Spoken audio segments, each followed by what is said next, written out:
اما جی عائشہ صدیقہ سلام اللہ تعالی علیہا سے کسی نے پوچھا کہ اما جی نبی پاک سرکار کو سب سے زیادہ محبوب کون تھا؟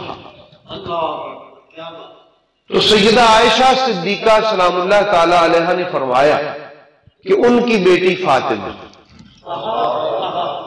رسول پاک کی بیٹی فاطمہ۔ اب سوال کرنے والے نے کہا کہ نہیں، میں نے مردوں میں سے پوچھا ہے، مردوں میں کون محبوب ہے؟ فرمایا فاطمہ کا شوہر علی، یہ ابوبکر صدیق سرکار کی بیٹی کہہ رہی ہے، رسول پاک کی بیوی کہہ رہی ہے۔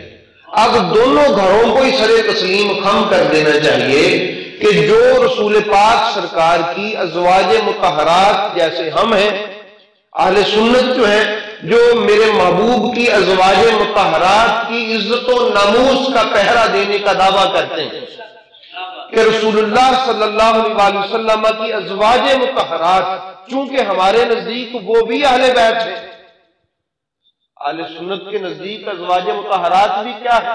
اہل بیت ہیں، تو جن کا نظریہ یہ ہے کہ ازواج بھی اہل بیت ہیں، وہ اس نظر سے دیکھیں کہ نبی کی اہل بیت کا فتویٰ یہ ہے کہ رسول اللہ کو سب سے زیادہ محبوب سیدہ فاطمہ اور علی المرتضیٰ ہے۔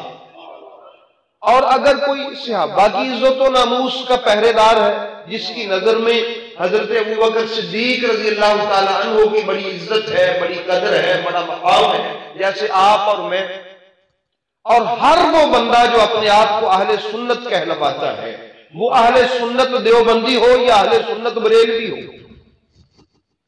دعویٰ ہے سب کا کہ ہمیں حضرت ابوبکر صدیق کے گھر سے بڑی کڑی محبت ہے، تو اسی گھر سے یہ پیغام آئے۔ یہ دوسرا زاویہ، حضرت عائشہ حضرت ابوبکر صدیق کی بیٹی ہے، کوئی بات سمجھے؟ پہلا زاویہ تھا حضرت عائشہ رسول اللہ کی بیوی، اب دوسرا زاویہ کہ حضرت عائشہ حضرت ابوبکر صدیق کی بیٹی ہے۔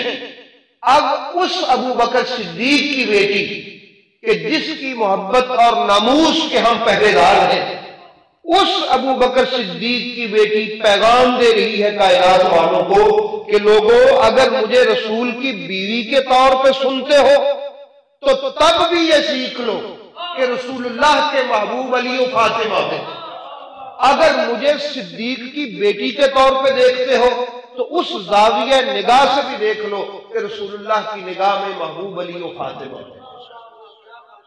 یہ سمجھ آ گئی؟ اب جو آپ کے اور میرے رسول کا محبوب ہو، یہ سمجھے ہو، آپ کے اور میرے رسول کا جو محبوب ہو وہ کس قدر ہمیں محبوب ہونا چاہیے، اس کا اندازہ تو محبت مصطفیٰ سے لگایا جا سکتا ہے۔ وہ کدو شریف سے محبت کرنے والوں،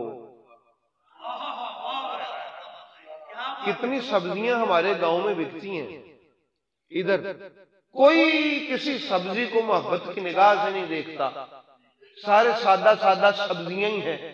جو ہی کدو شریف کی بات آتی ہے وہ کہتے ہیں جی یہ نا اصل میں رسول پاک کو کھانے میں بڑا پسند تھا۔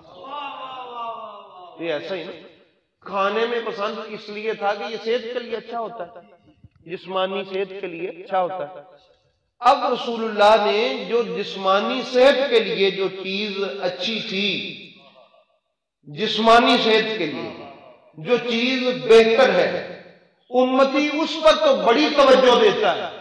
جو روحانی صحت کے لیے اچھا ہو، یعنی علی المرتضیٰ، امتی اس پر توجہ کیوں نہ دے؟ تو امتی ہے ہی وہ جو رسول اللہ صلی اللہ علیہ وسلم کی جسمانی اصلاح کو بھی مد نظر رکھے اور روحانی اصلاح کو بھی مد نظر رکھے، وہ حضرت علی علیہ السلام۔ کیونکہ مولا علی علیہ السلام سے جو رسول پاک نے محبت کی ہے، یہ اس لیے کی ہے کہ میری وجہ سے میری امت بھی اس سے محبت کرے، اور جو اس سے محبت کرے گا اس کی روحانی اصلاح ہو جائے گی۔ یہ بات سمجھے؟ کدو شریف سے جو رسول پاک نے محبت کی ہے وہ بھی اپنی نفسانی خواہش پہ نہیں کی، ٹھیک ہے، ایک طبی ضرورت ہوتی ہے بشریت کے اعتبار سے، لیکن وہ سمجھانا چاہتے تھے کہ اس سبزی کے کھانے میں تمہارا جسمانی فائدہ زیادہ ہے، اس لیے اس سے محبت کی، تو امت نے اس کو بڑا سراہا۔ تو وہی امت یہ بھی دیکھ لے کہ اسی رسول نے علی پاک سے بھی محبت کی۔ اور اماں جی ایسا فرماتی ہیں کہ علی رسول خدا کا محبوب ہے۔ اب ہر امتی کو چاہیے کہ اپنی روحانی اصلاح کے لیے اللہ کے رسول کے محبوب مولا علی علیہ السلام سے محبت کرے۔ پتہ نہیں وہ کیسا امتی ہے کہ جس کو سبزیوں کی محبت تو نظر آتی ہے، علی پاک کی محبت نظر نہیں آتی۔ آپ ایسے نہیں ہیں، آپ سارے بڑی محبت والے ہیں، آپ سارے بڑی عقیدت والے ہیں۔